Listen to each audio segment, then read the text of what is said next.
দেখতে পাচ্ছেন আমরা একটা সাইটে চলে আসছি আর এটা হচ্ছে ফাউন্ডেশনের বেস ঢালাই হবে কাল পরশুর মধ্যে। তো এই সাইটটা আপনাদের একটু দেখায় যে দেখেন কাজের যে ধরনটা এটা কিন্তু একদম পারফেক্ট আছে। এইভাবে আপনারা কোয়ালিটি মেনটেন করে কাজ করার চেষ্টা করবেন। দেখেন এখানে যে কাঠ দিয়ে কিন্তু বক্স করা হয়েছে এবং যখন ঢালাই হবে তখন কিন্তু কাঠের চারিদিকে কিন্তু ওনারা পলিথিন দিবে, পলিথিন দিয়ে কভার করে দিলে জিনিসটা খুলতে ভালো হবে এবং জিনিসটা স্মুথ হবে। আর এখানে আরেকটা বিষয় দেখেন আমরা কিন্তু এই যে বেসের যে এই বেসটা আমরা কিন্তু এই যে হুকটা যেটা রয়েছে এই যে হুক, এই হুক কিন্তু আমরা 6 ইঞ্চি করে দিছি এবং এখানে কিন্তু আমরা 8 মিলি রড দিয়ে কিন্তু হুকটা কিন্তু আমরা একদম লক করে দিছি যাতে হুকটা চারিদিকে যেন সরতে না পারে, কোনো দিকে সরে যাবে না। যখন অনেক উঁচু থেকে মশলাটা ফেলবে বেসে তখন কিন্তু এই হুকগুলো কিন্তু সরে যায়, যার কারণে কিন্তু আপনারা অবশ্যই এই যে চারিদিকে রড দিয়ে এইভাবে কিন্তু আপনারা বাধাই করে দিবেন হুকের সাথে, তাহলে কাজটা অনেক সুন্দর হবে। এবং এই দেখেন আমরা কিন্তু 3 ইঞ্চি ব্লক ব্যবহার করছি এখানে, এবং এখানে ব্লক দেওয়ার একটা টেকনিক রয়েছে যেটা হচ্ছে দেখেন এখানে ব্লকগুলো অবশ্যই প্লাসের মাঝখানে দিতে হবে।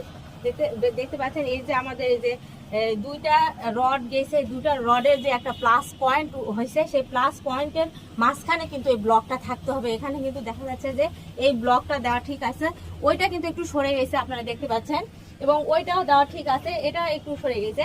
তো অবশ্যই আপনারা ব্লকগুলো যে ব্লকটা আছে ওই ব্লকটা আপনারা এই যে দুইটা রডের যে প্লাস পয়েন্ট হচ্ছে এই প্লাস পয়েন্টের মাঝখানে দিবেন, দিলে কিন্তু কাজটা সুন্দর হবে। এবং আরেকটা যে বিষয়, অনেক ক্লায়েন্ট আছে যে রড কাটার ভয়ে, নষ্ট হওয়ার ভয়ে কিন্তু সাপোর্ট দিতে চায় না, ঠিক আছে?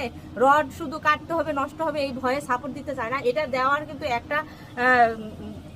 একটা ভালো ফল হচ্ছে এটা কিন্তু সেন্টারিংটা নড়ে যাবে না কোনো দিক থেকে। দেখেন একটু চিকন রড হলেও কিন্তু আপনারা এইভাবে কিন্তু সাপোর্ট দেওয়ার চেষ্টা করবেন। এখানে কিন্তু দেখতে পাচ্ছেন 1 2 3 4টা রড দিয়ে কিন্তু এটাকে সাপোর্ট দেওয়া হয়েছে, এটা কিন্তু কোনোভাবে কিন্তু দেখতে পাচ্ছেন যে সেন্টার থেকে সরে যাবে না।